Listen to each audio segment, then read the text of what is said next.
Aksa, see on natuke uuem mudel, paremaid õhutõrjerelv oli sakslasel.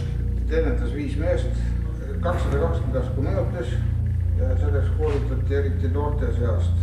Mehi, keda rendel ei tahetud saata ja väikse venna kaitseks oli sellest teisel 14 kaurit oli üleval, neid jahiti kõik maha ja külamed tassisid nad laiali. Mitu aastat sa muidu seda oled kogunud juba päris sellise väljapaneku jaoks?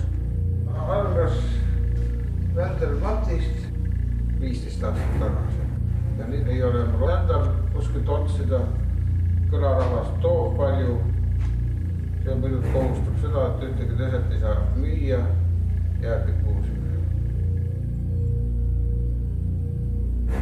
See oli flaki või õhutõrjekahuri ja kuulipildameister oli, siis sai kaugust teada, kui kaugel vaenlane on. Aga need on nüüd meie tankirusikate esivanemad.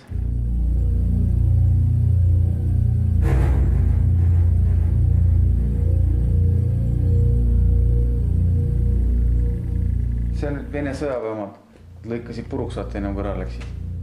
See silt tuli nüüd mõned aastad tagasi.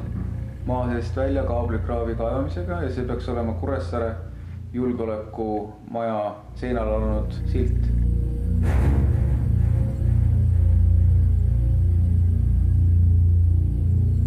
Autopori tiiva peal oli lipu varras ja seal oli siis lipp, see näitas, et ohvitser on autos. Ja kui ei olnud, siis pandi sinna lipu peale siuke kotikene.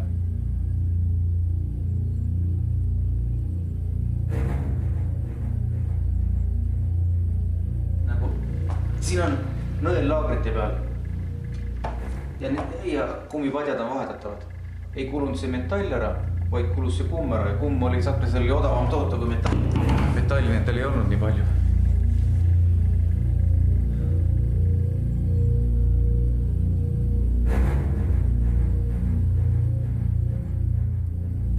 Puunutud nõusukorv, teine veel.